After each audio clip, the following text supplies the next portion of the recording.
বরের মাকে বিয়েতে অপমান করা হয়েছিল, কিন্তু তার ছেলের পদক্ষেপ সবকিছু বদলে দিল।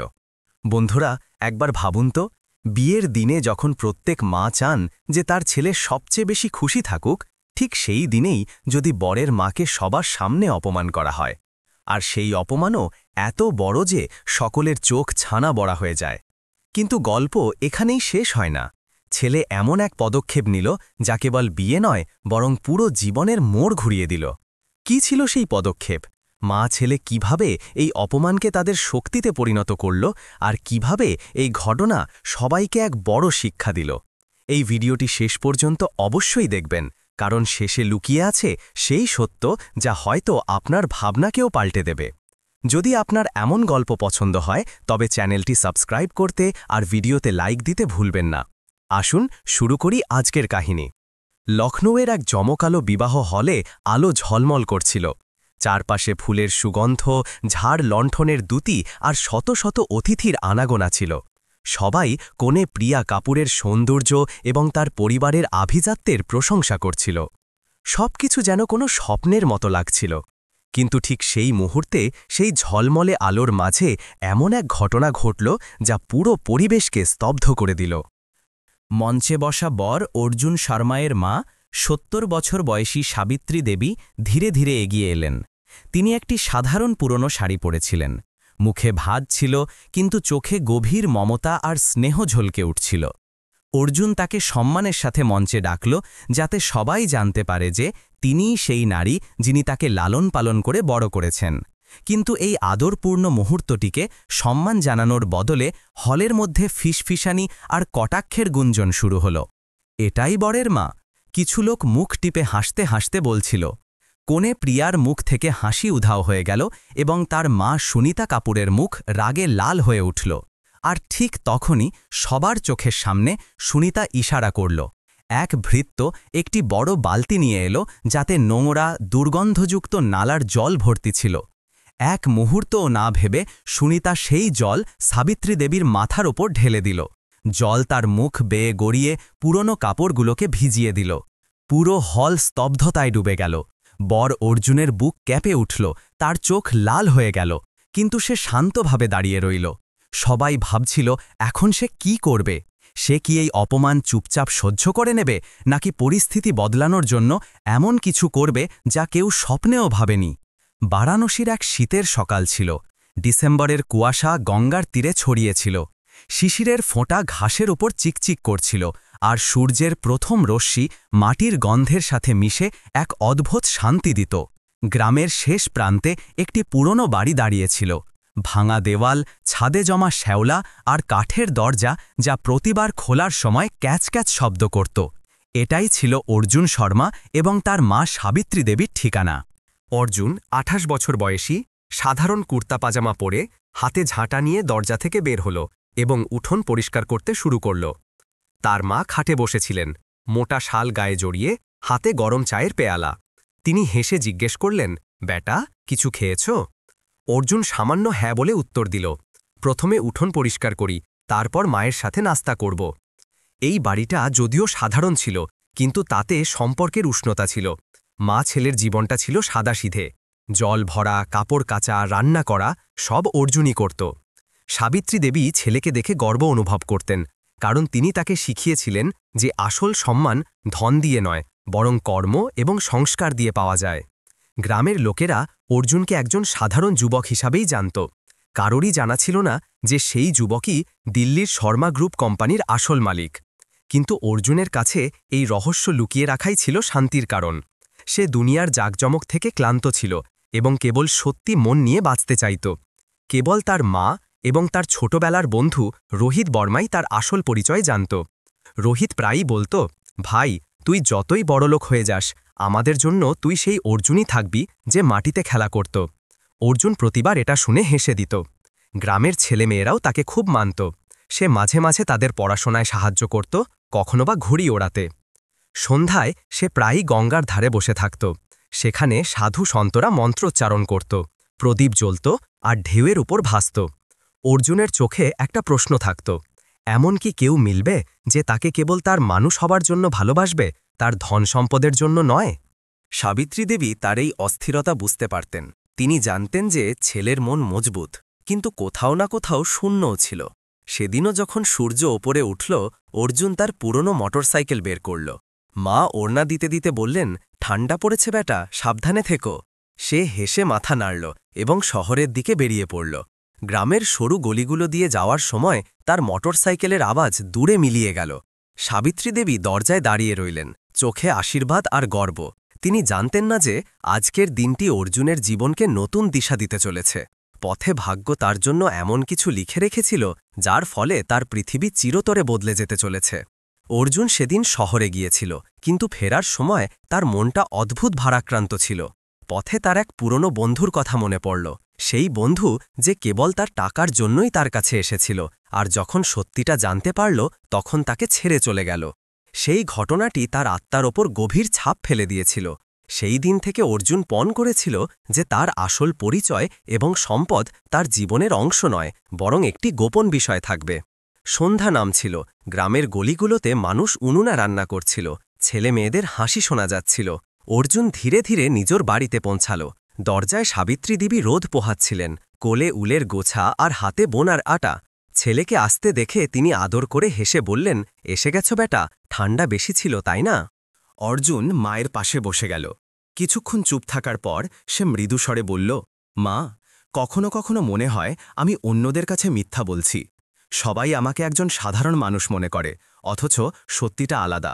সাবিত্রী দেবী তার হাতে হাত রাখলেন এবং বললেন, বেটা, মিথ্যা সেটাই হয় যা দিয়ে কারোর মন কষ্ট পায়। তুমি তো কেবল তোমার আসল পরিচয় লুকিয়ে রাখছ, যাতে সঠিক মানুষ তোমাকে চিনতে পারে। মনে রেখো, মানুষের মূল্য তার কাছে কি আছে তাতে নয়, বরং সে কেমন মানুষ তাতে। তার কথাগুলো অর্জুনের মন হালকা করে দিল। তখনই গলি থেকে আওয়াজ এলো, আরে অর্জুন! এ ছিল রোহিত বর্মা, তার ছোটবেলার বন্ধু।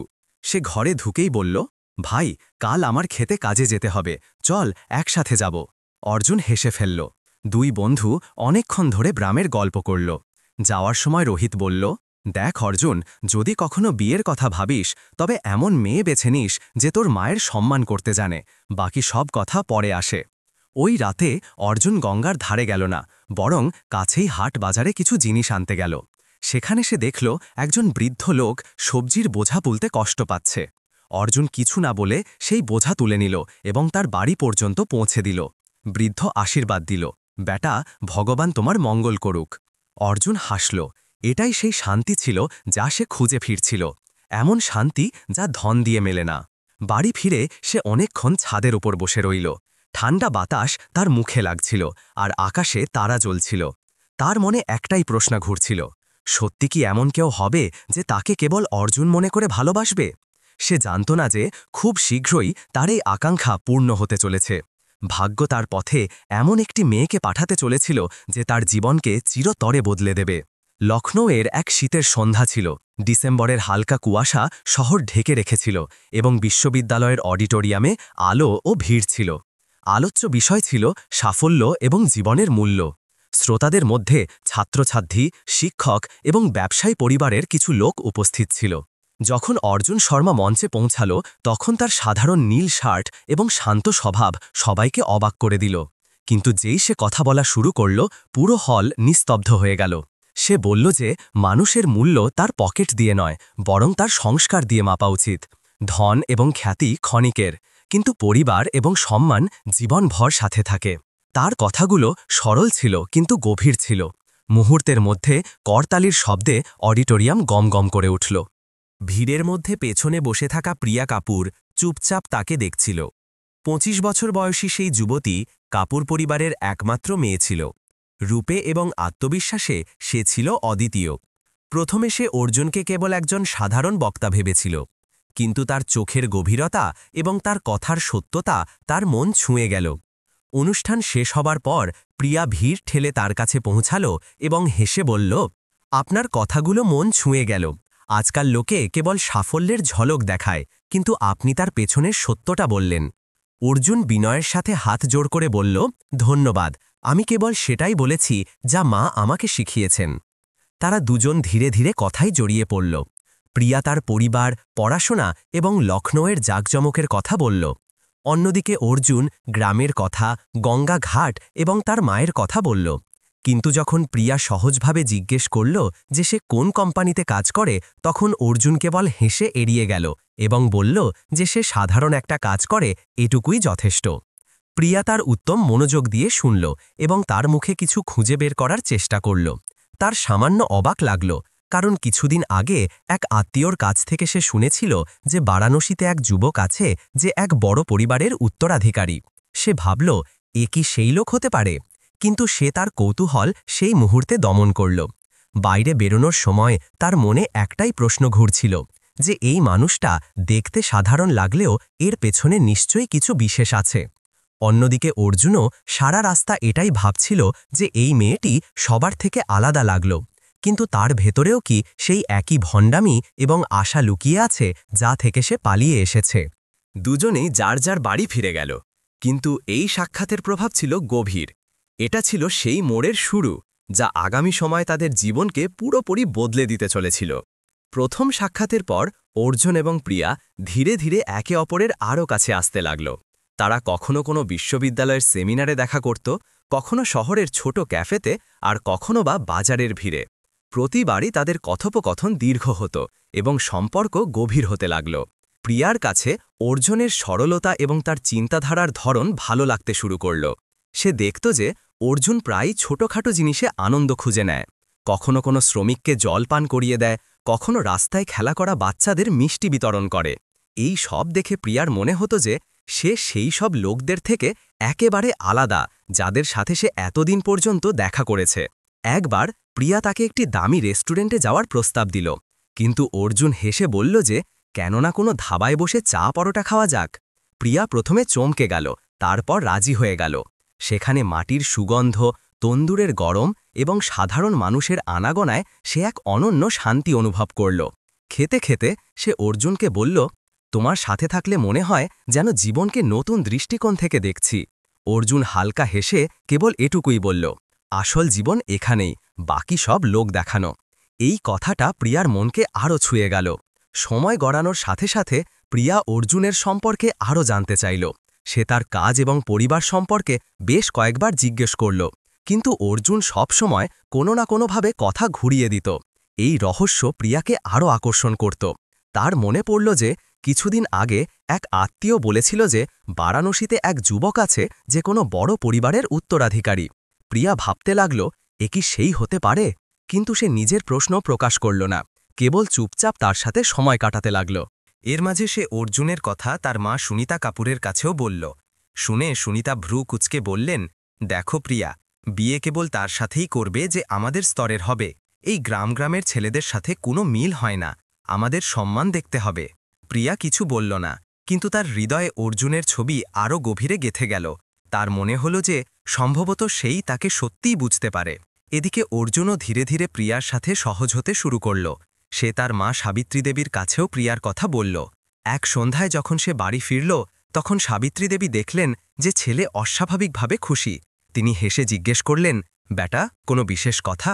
অর্জুন ইতস্তত করে বলল, মা, সম্ভবত কেউ একজন আছে যে আমাকে আমার সরলতার জন্য আপন করে নিয়েছে।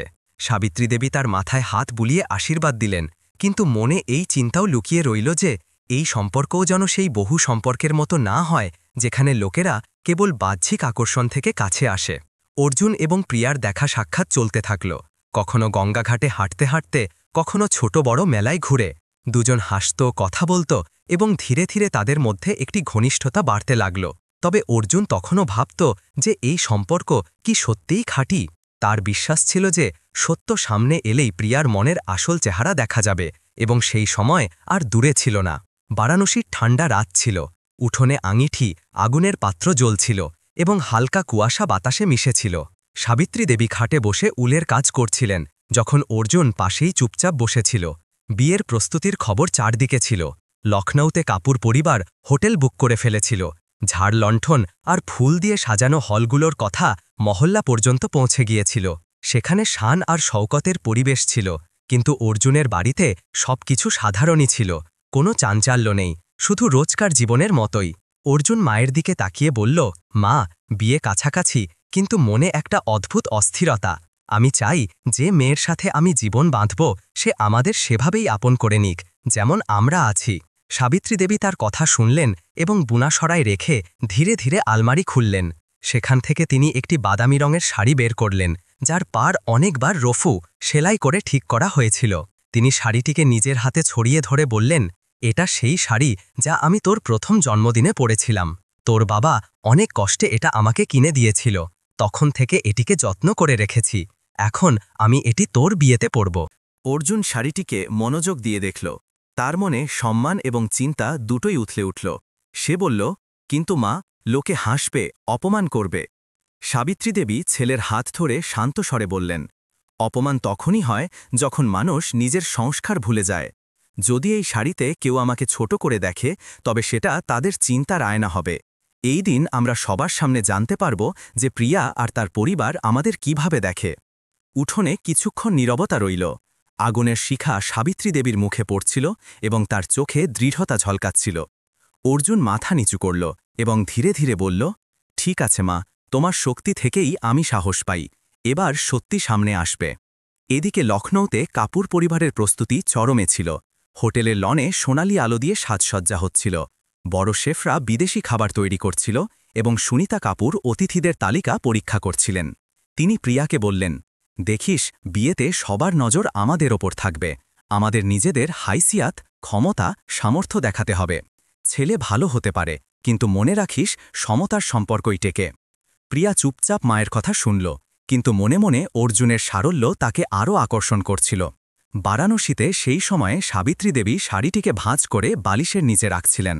তার আঙুল কাপড়ের ওপর এমনভাবে ঘুরছিল যেন তাতে বহু বছরের স্মৃতি লেখা আছে। অর্জুন জানলা দিয়ে বাইরে দেখছিল। আকাশে তারা জ্বলছিল আর বাতাসে ঠান্ডা ছিল। তার মনে আর কোনো সন্দেহ ছিল না। বিয়ের দিন কেবল মিলনের হবে না, বরং একটি পরীক্ষাও হবে, যেখানে সত্যি সবার সামনে আসবে। লখনৌয়ের শীতের সেই সকাল কোনো উৎসবের চেয়ে কম ছিল না। পাঁচতারা হোটেল আলোয় ঝলমল করছিল। দরজায় লাল গালিচা পাতা ছিল এবং বাইরে দামি গাড়ির শাড়ি লেগেছিল। একে একে নেমে আসা অতিথিরা হিরে জহরত দিয়ে সেজেছিল। মুখে রাজকীয় ঠাটবার ঝরে পড়ছিল। ভেতরে ক্রিস্টালের ঝাড় লণ্ঠন জ্বলছিল, ফুলের সুবাস ছড়িয়েছিল এবং প্রতিটি কোণে বৈভব, বিলাসিতা এর প্রদর্শন ছিল। কাপুর পরিবার এই পরিবেশে গর্বের সাথে উজ্জ্বল ছিল। সুনিতা কাপুর অতিথিদের স্বাগত জানাতে গিয়ে বারবার মাথা উঁচু করে হাসছিলেন, যেন গোটা দুনিয়াকে নিজের হাইসিয়াত দেখাচ্ছেন। এই ভিড়ের মধ্যে বাইরে একটি সাধারণ গাড়ি এসে থামল। তা থেকে অর্জুন আর সাবিত্রী দেবী নামলেন। অর্জুন সাধারণ কুর্তা পায়জামা পরেছিল এবং মা সেই পুরনো শাড়ি পরেছিলেন, যাতে সময়ের ক্লান্তি আর বহু বছরের স্মৃতি লুকিয়েছিল। হোটেলের ঝলকানি আর তাদের সারল্যের পার্থক্য স্পষ্ট দেখা যাচ্ছিল। যখন তারা গেট দিয়ে ভেতরে এলেন, তখন অতিথিদের চোখ স্বাভাবিকভাবেই তাদের দিকে আটকে গেল। একদিকে ঝকমকে গহনায় সাজা মহিলারা, অন্যদিকে সাধারণ পোশাকে দাঁড়িয়ে এই মা ছেলে। কিছু অতিথি চোখ ফিরিয়ে নিল, কিছুজন ঠোঁটে চাপা টিটকিরি দিল। ভেতরে প্রবেশ করতেই সুনিতা কাপুরের চোখ তাদের ওপর পড়ল। তিনি পাশে দাঁড়িয়ে থাকা আত্মীয়কে চাপা স্বরে নয়, বরং হালকা উঁচু গলায় বললেন, দেখুন তো, এরা আমাদের জামাই আর তার মা। মনে হচ্ছে যেন অন্য কোনো দুনিয়া থেকে এসেছেন। বিয়ের দিনেও ভালো পোশাক পরা এদের জরুরি মনে হয়নি। তার কথা শুনে পাশে দাঁড়িয়ে থাকা অনেক অতিথি একে অপরের দিকে তাকালো এবং হালকা হাসি জাপল। এটা শুনে অর্জুনের মুখে হালকা উত্তেজনা দেখা গেল, কিন্তু সে সঙ্গে সঙ্গে মায়ের হাত ধরে ধীরে ধীরে বলল, আপনি চিন্তা করবেন না, সব ঠিক হবে। সাবিত্রী দেবী ছেলের দিকে তাকালেন এবং সহজভাবে হাসলেন, যেন পৃথিবীর কথায় তার কোনো প্রভাব পড়ছে না। এদিকে মঞ্চে প্রিয়া বসেছিল, লাল পোশাকে সজ্জিতা, মুখে হালকা ঘাবড়ানো ভাব এবং চোখে ঔজ্জ্বল্য। সে দূর থেকে অর্জুন আর তার মাকে দেখল।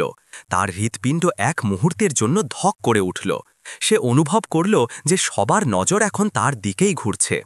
ভেতরে কোথাও তার অর্জুনের সারল্যের ওপর গর্বও হচ্ছিল, কিন্তু মায়ের গলা আর অতিথিদের ফিসফিসানি তাকে অস্থির করে তুলছিল। সে চাইলেও কিছু বলতে পারল না এবং শুধু চোখ নামিয়ে নিল। অনুষ্ঠান এগিয়ে চলল। অতিথিরা অভিনন্দন জানাতে লাগল। ক্যামেরা ঝলসে উঠল। এই পুরো পরিবেশে অর্জুন আর তার মায়ের সারল্য সবচেয়ে আলাদা দেখাচ্ছিল। যখন ফটোগ্রাফার পরিবারকে মঞ্চে ডাকল, তখন অর্জুন মাকে এগিয়ে আসার ইশারা করল। সাবিত্রী দেবী ধীরে ধীরে মঞ্চের দিকে বাড়লেন। তার প্রতিটি পদক্ষেপের সাথে হলঘরের ফিসফিসানি আরও জোরে হল। অর্জুন তার হাত ধরল এবং দৃঢ়তার সাথে পাশে দাঁড়াল। ক্যামেরার ফ্ল্যাশে তাদের এই ছবি বন্দী হল। একদিকে ঝকমকে পোশাক আর গহনায় সাজা দুনিয়া এবং অন্যদিকে মা ছেলের সারল্য। সেই মুহূর্তে অর্জুনের মনে একটি চিন্তা প্রতিধ্বনিত হচ্ছিল, আজকের দিন আমার জীবনের দিক ঠিক করবে।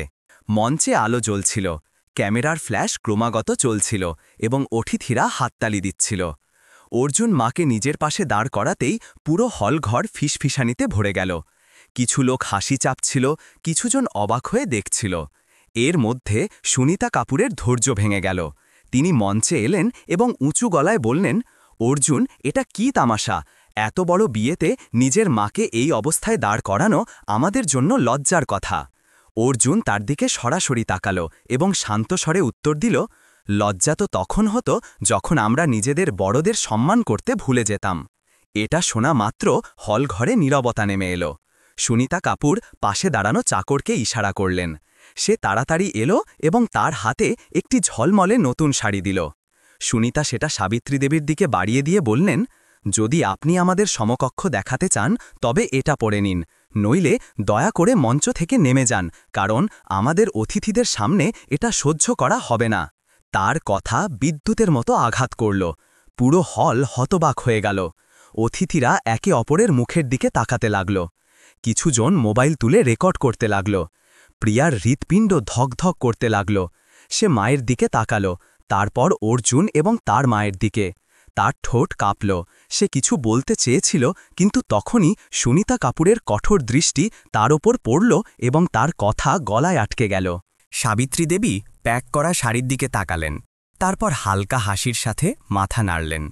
তার স্বর মৃদু কিন্তু দৃঢ় ছিল। আমি যেমন তেমনই থাকব। আমাকে আমার ছেলের সামনে বদলানোর দরকার নেই। যদি আমার পোশাকের কারণে আপনাদের সম্মান টলে যায়, তবে আসল ত্রুটি আপনাদের চিন্তায়, আমার মধ্যে নয়। তার এই কথা শোনামাত্র হলে চাঞ্চল্য শুরু হল। কিছু লোক হাততালি দিতে চেয়েছিল, কিন্তু পরিবেশ এত ভারী ছিল যে তারা চুপ রইল। অর্জুনের চোখে রাগ ঝলসে উঠল। অর্জুন মায়ের হাত শক্ত করে ধরল এবং সবার দিকে তাকিয়ে বলল, আজ সবাই দেখুক, আমার জন্য মায়ের সম্মান সবচেয়ে বড়। যারা এর সম্মান করতে পারে না, তারা আমার আপনজন কখনো হতে পারে না।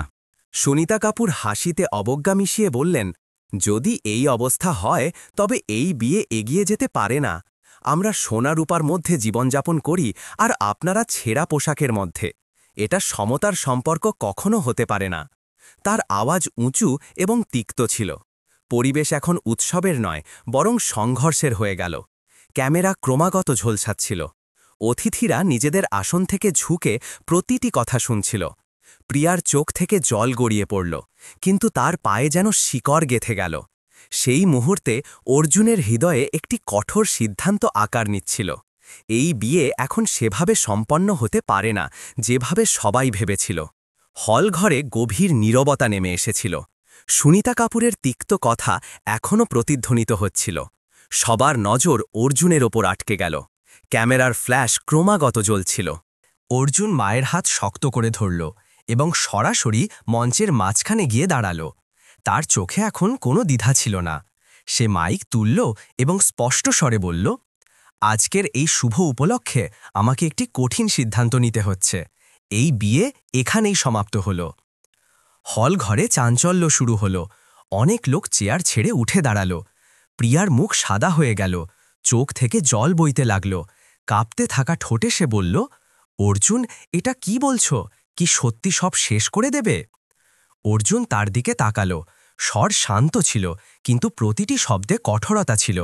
হ্যাঁ, কারণ যদি মায়ের সম্মান না থাকে তবে কোনো সম্পর্ক আমার কাছে মাইনে রাখে না।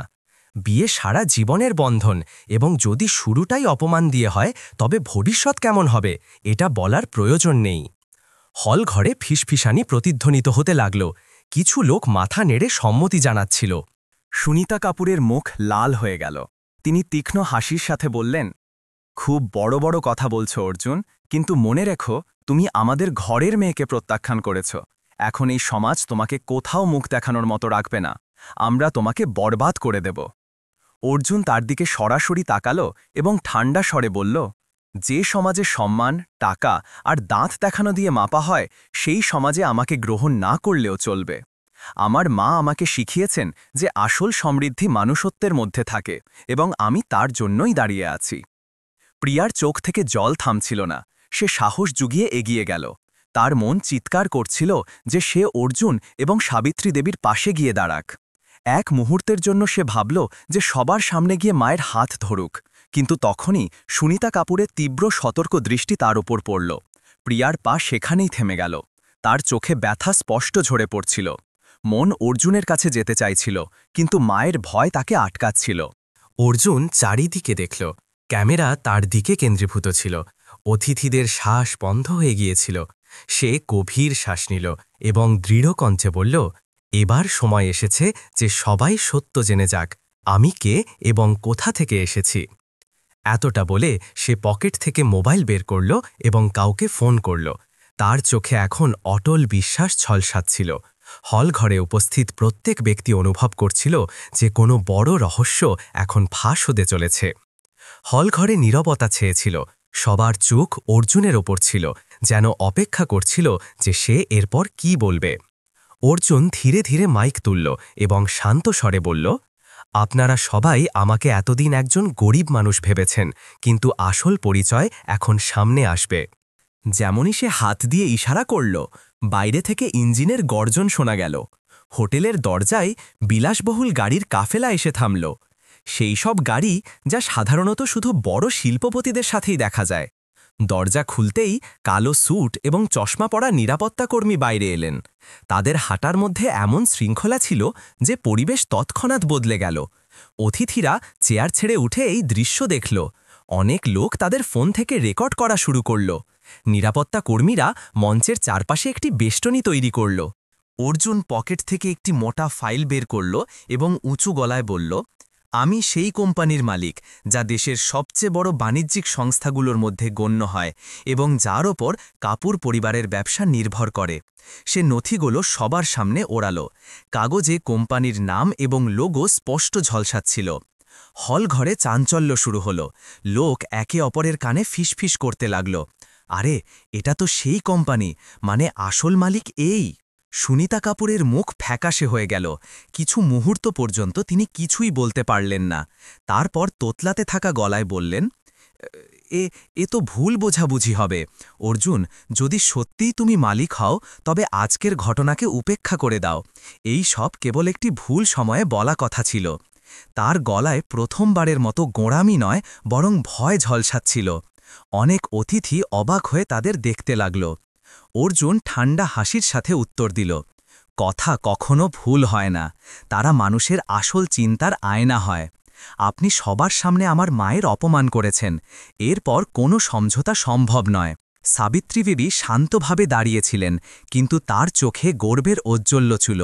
প্রিয়ার চোখ ভরে এলো। সে চেয়েছিল যে দৌড়ে অর্জুন আর তার মায়ের সামনে গিয়ে দাঁড়াক, তাদের কাছে ক্ষমা চাক। তার মন তাকে এগিয়ে যাওয়ার আদেশ দিল, কিন্তু তার পায়ে যেন জিঞ্জির বাঁধা ছিল। সে মায়ের দিকে তাকালো। সুনিতা কাপুরের কঠোর দৃষ্টি তাকে আটকাচ্ছিল। প্রিয়া সেখানেই জমে রইল। অশ্রুতে তার মুখ ভিজে গেল। অর্জুন নথিগুলো ভাঁজ করল এবং চূড়ান্ত স্বরে বলল, আজ থেকে এই কোম্পানি এবং কাপুর পরিবারের ব্যবসার মধ্যে সব সম্পর্ক শেষ। এটা আমার মায়ের সম্মানের মূল্য, যা কোনো চুক্তির চেয়ে বড়। হল ঘরে নীরবতা ছেয়ে গেল। কিছু অতিথি মাথা নিচু করে নিল, কিছুজন ধীরে ধীরে হাততালি দিতে লাগল। সুনিতা কাপুর প্রায় ভেঙে পড়েছিলেন। তিনি এক কদম এগিয়ে গেলেন এবং কাঁপতে থাকা গলায় বললেন, অর্জুন, করোনা আমাদের বহু বছরের পরিশ্রম। কিন্তু তার কথা বাতাসে হারিয়ে গেল। অর্জুন মায়ের হাত ধরল এবং দৃঢ় কণ্ঠে বলল, চলো মা, এখন আমাদের এখানে আর থাকা উচিত নয়। মঞ্চের আলোয় মা ছেলের এই ছবি সবার চোখে গভীর ছাপ ফেলে গেল। অর্জুন এবং সাবিত্রী দেবী মঞ্চ থেকে নামতে লাগলেন। প্রতিটি পদক্ষেপের সাথে হলঘরে নীরবতা আরও গভীর হচ্ছিল। সবার দৃষ্টি তাদের ওপর ছিল। কিছু অতিথি শ্রদ্ধাভরে দেখছিল, কিছুজন মোবাইল তুলে প্রতিটি মুহূর্ত বন্দি করছিল। তারপর ফিসফিসানি শুরু হল। কেউ একজন ধীরে ধীরে বলল, অর্জুন ঠিক করেছে, মায়ের অপমান সহ্য করা উচিত নয়। অন্যদিকে কিছু লোক হাসি চেপে বলল, কাপুর পরিবার নিজেরাই নিজেদের পায়ে কুড়াল মেরেছে। কিছুজন চুপচাপ দরজার দিকে গেল, যেন ডুবন্ত জাহাজ থেকে লাফিয়ে পড়ছে। এর মধ্যে সুনিতা কাপুর মঞ্চে দাঁড়িয়ে রইলেন। মুখ ফ্যাকাশে হয়ে গিয়েছিল, কিন্তু তিনি ভেঙে পড়তে চাইলেন না। ঠোঁট কাঁপছিল, কিন্তু তিনি জোর করে হাসি পড়ার চেষ্টা করলেন। গলা ধরে এলো, আপনারা সবাই ভুল বুঝছেন, এটা কেবল একটি ভুল বোঝাবুঝি ছিল। অর্জুন এখনও ফিরবে। কিন্তু তার কথা কেউ শুনলই না। অতিথিরা হয় অর্জুনের দিকে দেখছিল, নয়তো নিজেদের মধ্যে কথা বলছিল।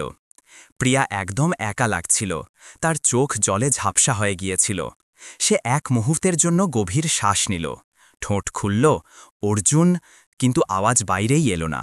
গলা যেন রুদ্ধ হয়ে গেল, তার পা মাটি থেকে আটকে গেল, যেন কোনো অদৃশ্য জিঞ্জির বেঁধে রেখেছে। তার দৃষ্টি ক্রমাগত অর্জুন আর সাবিত্রী দেবীকে খুঁজছিল, কিন্তু সাহস ভেঙে গিয়েছিল। ওদিকে অর্জুন এবং সাবিত্রী দেবী দরজার দিকে এগোতে থাকলেন। নিরাপত্তা কর্মীরা চারপাশে বেষ্টনী তৈরি করে নিয়েছিল। যেমনই তারা নির্গমনের কাছাকাছি পৌঁছলেন, কিছু অতিথি এগিয়ে এলো। কেউ ঝুঁকে নমস্কার করল, তো কেউ হাত জোড় করে বলল, আপনি যা করেছেন তা সাহসের কাজ ছিল। সোশ্যাল মিডিয়ায় আগে থেকেই লাইভ ভিডিও চলছিল, কমেন্টের বন্যা এসেছিল। বরের ব্যাটা ঠিক করেছে, এমন মায়ের ছেলে সালামের যোগ্য। কাপুর পরিবারের আসল চেহারা সামনে এলো। মঞ্চে দাঁড়িয়ে থাকা সুনিতা কাপুর এই সব দেখলেন তো তার চেহারা আরও কঠোর হয়ে গেল। তিনি চেয়েছিলেন যে কেঁদে ফেলুন, কিন্তু ভিড়ের সামনে দুর্বল হওয়া তার সহ্য ছিল না। তিনি প্রিয়ার হাত শক্ত করে ধরলেন এবং দাঁত কিরমির করে বললেন, চুপ থাকো, কাউকে কিছু বলবে না। কিন্তু তার চোখের অস্থিরতা সব বলে দিচ্ছিল। এই মুহূর্তে কাপুর পরিবার অনুভব করল যে ইমারত যত উঁচুই হোক না কেন, যদি ভিত্তি অহংকারের ওপর রাখা থাকে, তবে মুহূর্তের মধ্যে তা ধসে পড়ে। আর এই ধসে পড়া এখন সবার চোখের সামনে ছিল। বিয়ে ভেঙে যাওয়ার মাত্র 2 দিন হয়েছে, কিন্তু তার প্রভাব পুরো শহরে ছড়িয়ে পড়েছিল। খবরের কাগজের শিরোনাম চিৎকার করছিল, লখনৌয়ের শিল্পপতি মঞ্চেই বিয়ে ভাঙলেন, মায়ের সম্মানের জন্য নিলেন বড় পদক্ষেপ। সোশ্যাল মিডিয়ায় ভিডিও ভাইরাল হয়ে গিয়েছিল। কাপুর পরিবার এখন আলোচনার নয়, বরং তিরস্কারের বিষয় হয়ে উঠেছিল।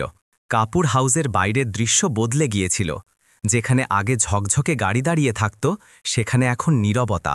সেই সকালে একটি ট্রাক এসে থামল। তা থেকে নেমে আসা সাপ্লায়ার রেগে গিয়ে বলল, ম্যাডাম, 3 মাস ধরে পেমেন্ট আটকে আছে, এখন মাল তখনই পাওয়া যাবে যখন পুরনো হিসেব মেটাবেন। আওয়াজ এত উঁচু ছিল যে গলির লোকেরাও শুনছিল। দুপুর হতে হতেই আরও কড়া নাড়া হলো। ব্যাংকের নোটিশ এলো, যদি 7 দিনের মধ্যে কিস্তি জমা না হয় তবে বাড়ি বন্ধক রেখে দেওয়া হবে। সন্ধ্যায় পুলিশের একজন সিপাহী একটি খাম দিয়ে গেল, যাতে ট্যাক্স বিভাগ থেকে জিজ্ঞাসাবাদের সম্বন্ধ নোটিশ ছিল। ড্রয়িং রুমে সুনিতা কাপুর কাঁপতে থাকা হাতে নথি ওলটপালট করছিলেন। প্রতিটি কাগজ তার ধ্বংসের প্রমাণ ছিল। তিনি ফোন তুলে পুরনো ব্যবসায়িক পার্টনারকে কল করলেন, দেখুন, এই সব অস্থায়ী, আমরা আবার। কিন্তু অন্যদিক থেকে ঠান্ডা গলা এলো, ম্যাডাম, আমাদের এখন আপনার সাথ দরকার নেই। এবং লাইন কেটে গেল। সুনিতার হাত থেকে মোবাইল প্রায় পড়েই যাচ্ছিল। তার চোখ থেকে জল গড়িয়ে এলো, কিন্তু তবুও মুখে সেই গোঁড়ামি ছিল। এই সব অর্জুনের জন্য হয়েছে, যদি সে চুপ থাকত তবে আজ। প্রিয়া ধীরে ধীরে বাধা দিল, না মা, ভুল আমাদের ছিল, আমরা তার মায়ের অপমান করেছি, এটা তারই ফল। তার স্বরে ক্লান্তি এবং অনুশোচনা ছিল। সুনিতা রাগে মেয়ের দিকে তাকালেন, কিন্তু মন জানত যে সত্যি এটাই। সেই রাতে প্রিয়া নিজের ঘরে একা বসেছিল। আয়নায় নিজেকে দেখল, চোখ ফোলা, মুখ ক্লান্ত। বিয়ের লেহেঙ্গা আলমারির কোণে পড়েছিল, যেন কোনো ভুলে যাওয়া গল্পের স্মৃতি। সে টেবিলের ওপর কাগজ আর পেন রাখল এবং লেখা শুরু করল, অর্জুন, আমি জানি যে আমি ভুল করেছি। তোমার মাকে আঘাত করার অপরাধ আমি কখনো ধুতে পারব না, তবে একবার ক্ষমা চাওয়ার সুযোগ দাও। কলম তার হাতে কাঁপছিল, জল কাগজে পড়ছিল। লিখতে লিখতে সে কাগজটি ভাঁজ করল এবং নিজের বালিশের নিচে রাখল। নিজে নিজে বিড়বিড় করল, আমাকে ওর সাথে দেখা করতেই হবে। সে আমাকে ক্ষমা করুক বা না করুক, সত্যি বলাটা খুবই জরুরি। বাইরে হাবেলির বড় দরজাগুলোতে তালা পড়তে শুরু করেছিল। চাকর বাকররা ধীরে ধীরে ঘর ছাড়ছিল। আগে যে বাড়ি আলো আর জাঁকচমকে ভরে থাকত, এখন তা অন্ধকার আর নিস্তব্ধতায় ডুবে গেল। আর এই নিস্তব্ধতার মাঝেই প্রিয়ার সংকল্প আরও স্পষ্ট হল। সে অর্জুনের সাথে দেখা করে নিজের সত্যিটা অবশ্যই বলবে। 3 দিন পরের সকাল, লখনৌয়ের গলিগুলো ঠান্ডা হাওয়ায় ভরা ছিল। প্রিয়া একটি সাধারণ নীল কুর্তা আর সাদা ওড়না পরেছিল। এখন তার কাছে না গহনা ছিল, না শাহী চালচলন। হাতে একটি ছোট ব্যাগ, আর পার্সের মধ্যে রাখা ছিল সেই চিঠি যা সে আগের রাতে চোখের জলের মধ্যে লিখেছিল। অটো থেকে নেমে সে সেই মহল্লায় পৌঁছাল যেখানে অর্জুন তার মায়ের সাথে থাকতেন। একটি ছোট বাড়ি, বারান্দায় রাখা পুরনো চেয়ার আর দরজায় তুলসী গাছের মালা, সবকিছুই সাদগির প্রতীক। প্রিয়ার বুক ধুকধুক করছিল। সে কাঁপতে কাঁপতে দরজা টোকা দিল। কিছুক্ষণ পর অর্জুন সামনে এলো। সাদা কুর্তায় তার মুখ শান্ত কিন্তু কঠোর ছিল। প্রিয়ার চোখ ভরে এলো। সে বলল, অর্জুন, আমি ক্ষমা চাইতে এসেছি। তোমার মায়ের সাথে যা হয়েছে সেটা আমার সবচেয়ে বড় ভুল ছিল। অর্জুনের চোখে ক্ষণিকের জন্য নরম ভাব এলো, কিন্তু পর মুহূর্তেই কাঠিন্য ফিরে এলো। অপমান মঞ্চে হয়েছিল, আর সেটা কেবল পোশাকের নয়, হৃদয়ের ছিল। এমন ক্ষত সহজে ভরে না। প্রিয়া ব্যাগ থেকে সেই চিঠিটি বের করল, কাঁপানো হাতে এগিয়ে দিয়ে বলল, এটা আমার হৃদয়ের সত্য, পড়ে নিও, শুধু এইটুকু করো। চোখের জল তার গাল বেয়ে পড়ছিল। সাবিত্রী দেবী বারান্দা থেকে বাইরে এলেন। তার কণ্ঠে স্থিরতা ছিল। মেয়ে, স্বীকার করা সাহস, কিন্তু একবার বিশ্বাস ভেঙে গেলে সেটা জোড়া লাগানো সহজ হয় না। এখন আমাদের হৃদয় সেই জায়গায় পৌঁছায়নি যে তোমার কথা শুনতে পারে। প্রিয়া সেখানেই জমে গেল। সে চাইল অর্জুন যেন চিঠিটা নেয়, কিন্তু অর্জুন মাথা নেড়ে না করে দিল। তার চোখে এক মুহূর্তের জন্য দ্বন্দ্ব ঝলকালো, যেন মন অন্য কিছু বলতে চাইছে, কিন্তু পরের মুহূর্তেই সে চোখ সরিয়ে নিল। ধীরে বলল, প্রিয়া, ফিরে যাও। যদি সত্যিই নিজেকে বদলাতে চাও তবে নিজের জন্য বদলাও, আমাদের দেখানোর জন্য নয়। আমাদের পথ এখন আলাদা। প্রিয়ার ঠোঁট কাঁপতে থাকল, কিন্তু আওয়াজ বেরোল না। তার হাত থেকে চিঠিটা পিছলে মাটিতে পড়ে গেল। অর্জুন ক্ষণিকের জন্য সেটির দিকে তাকালো, তারপর দরজা বন্ধ করে দিল। বারান্দার সিঁড়িতে দাঁড়িয়ে প্রিয়া ফুপিয়ে কাঁদছিল। সে চিঠিটা তুলে ব্যাগে ফিরিয়ে রাখল। তার পদক্ষেপ ভারী ছিল, তবুও সে গলি থেকে বাইরে বেরিয়ে গেল। রাস্তায় ফেরার সময় সে পিছনে ফিরে তাকালো। দূরে কাপুর হাউসের হাবেলিতে তালা ঝুলছিল, আর জানালাগুলো বিরান দেখাচ্ছিল। সেই বাড়ি, যা একসময় আলো আর জাঁকজমকের প্রতীক ছিল, এখন ধ্বংসস্তূপের মতো লাগছিল। এই দৃশ্য তাকে আরও ভেঙে দিল। ভোরের রোদ জানালা দিয়ে ছেকে ভেতরে আসছিল। অর্জুন উঠোনে ঝাড় দিচ্ছিল, আর সাবিত্রী দেবী বারান্দায় বসে তুলসী গাছে জল দিচ্ছিলেন। পাখির কিচিরমিচির আর পাশের গলিতে বাচ্চাদের হাসিতে পরিবেশ ভরে থাকত। জীবন সরল ছিল, কিন্তু তাতে শান্তি ছিল। অর্জুন মায়ের জন্য চা বানালো। দুজনে একসাথে বসে মাটির ভারে চা খেল। সাবিত্রী দেবী মুচকি হেসে বললেন, বাবা, ধন সম্পদ আর নাম থাকা সত্ত্বেও সাদামাটাভাবে বাঁচাই আসল সুখ। লোকে যাই বলুক, আমাদের সেটাই করা উচিত, যাতে আত্মার শান্তি মেলে। অর্জুন মাথা নেড়ে সাই দিল। হ্যাঁ মা, আমি এখন আরও নিশ্চিতভাবে বলতে পারি যে তুমি যা শিখিয়েছ সেটাই সঠিক পথ। গলির লোকেরা এখন অর্জুনকে অন্য চোখে দেখত। কেউ নমস্কার জানাত, কেউ পা ছুঁয়ে আশীর্বাদ নিত। তারা এখন জানতে পেরেছিল যে এই সাধারণ দেখতে ছেলেটি এক বিশাল সাম্রাজ্যের মালিক, কিন্তু তার ব্যবহারে একটুও অহংকার নেই। অন্যদিকে কাপুর হাউসের অবস্থা দিন দিন খারাপ হচ্ছিল। কখনো আলো আর ভোজসভায় মুখরিত থাকা বাড়িটি এখন নিঃশব্দে পড়ে আছে। হাবেলিতে তালা ঝোলানো, চাকর বাকর সবাই ছেড়ে চলে গিয়েছিল। রইল শুধু সুনিতা, কাপুর আর প্রিয়া। সুনিতা কাপুর দিন রাত ঋণ শোধের চিন্তায় ডুবে থাকতেন। ব্যাংক থেকে নোটিশের পর নোটিশ আসছিল। পুরনো ব্যবসায়িক অংশীদাররা ফোন ওঠানো বন্ধ করে দিয়েছিল। রাতে তিনি অস্থিরভাবে পায়চারি করতেন, বিড়বিড় করতেন। এত বছরের পরিশ্রম সব মাটিতে চলে গেল। প্রিয়া এখন আগের মতো চুপ থাকত না। সে মাকে বারবার বোঝাল, মা, এই সব কিছু আমাদের অহংকারের ফল। আমাদের অর্জুন আর তার মায়ের কাছে ক্ষমা চাওয়া উচিত। কিন্তু সুনিতা প্রতিবার চিৎকার করে বলতেন, আমি কখনো তাদের সামনে মাথা নত করব না। বাড়ির খরচ চালানোর জন্য প্রিয়া গোপনে ছোটখাটো কাজ শুরু করল। কখনো টিউশন দেওয়া, কখনো কোনো বুটিকে সেলাই করা। কিন্তু হাবেলির মতো বড় জায়গায় এই সবই বালিতে জল ঢালার মতো ছিল। শহরে এখন মানুষ কাপুর পরিবারের দিকে আঙুল তুলে কথা বলতো। যেখানে এক সময় তাদের নাম সম্মানের প্রতীক ছিল, এখন লোকেরা বলতো এরাই তারা যারা নিজেদের অহংকারে ছেলের বিয়ে ভেঙেছিল। এর বিপরীতে অর্জুন এবং সাবিত্রী দেবীর ছোট বাড়িটি মহল্লার আদর্শ হয়ে উঠেছিল। মানুষ সেখানে বসে গল্প করত, বাচ্চারা মিষ্টি পেত, আর পরিবেশ সব সময় আপনত্বে ভরা থাকত। অর্জুনের মুখ শান্ত থাকত, কিন্তু তার চোখে দৃঢ়তা স্পষ্ট ফুটে উঠত। সে জানত যে সঠিক পথ বেছে নেওয়ার দাম বেশি হয়, কিন্তু শেষ পর্যন্ত সেটাই শান্তি দেয়। একদিকে কাপুর হাউস ভেঙে পড়া সাম্রাজ্যের উদাহরণ হয়ে গেল, তো অন্যদিকে অর্জুনের সাধারণ বাড়িটি মানবতা আর আত্মসম্মানের বিজয়ের প্রতীক। এই পার্থক্য পুরো শহর নিজের চোখে দেখল আর বুঝল যে জীবনের আসল সুখ জাঁকজমকে নয়, বরং সাদামাটা জীবনযাপন এবং সম্মানে। সন্ধ্যার সময় ছিল। সূর্য অস্ত যেতে যেতে আকাশকে সোনালি রং দিচ্ছিল। অর্জুন এবং সাবিত্রী দেবী ক্ষেতের আইলে দাঁড়িয়ে দূর দিগন্তের দিকে দেখছিলেন। হালকা বাতাস বইছিল, আর পাখিদের ঝাঁক নিজেদের বাসার দিকে ফিরছিল।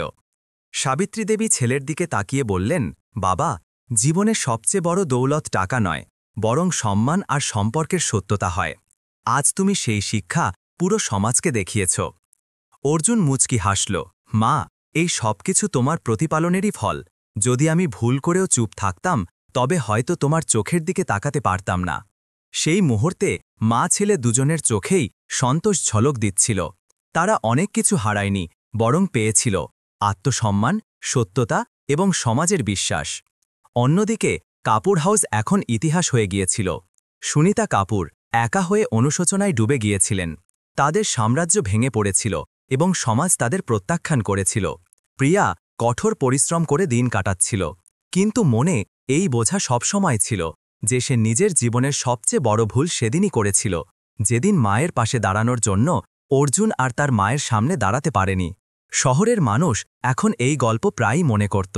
কেউ বলতো, দেখো, অহংকার কত বড় পরিবারকে ডুবিয়ে দিল, তো কেউ যোগ করত, আর দেখো, সাদামাটা জীবন আর মা ছেলের ভালোবাসা কিভাবে সম্মান হয়ে গেল। এই ঘটনা সবার জন্য শিক্ষা হয়ে রইল। সম্পর্ক যদি স্বার্থ আর লোক দেখানোর ওপর টিকে থাকে, তবে তা শীঘ্রই ভেঙে যায়। কিন্তু যদি সেগুলো সত্যতা আর সম্মানের ওপর গড়ে ওঠে, তবে সময়ের প্রতিটি ঝড়ের মোকাবিলা করতে পারে। অর্জুন এবং সাবিত্রী দেবীর ছোট বাড়ি থেকে প্রতিদিন এই বার্তা বাইরে আসত, সম্মান কখনো টাকা দিয়ে কেনা যায় না, এটি তো নিজের কর্ম আর সংস্কার থেকে মেলে। গল্প এখানেই শেষ হল, কিন্তু শিক্ষা সবসময়ের জন্য জিন্দা রইল।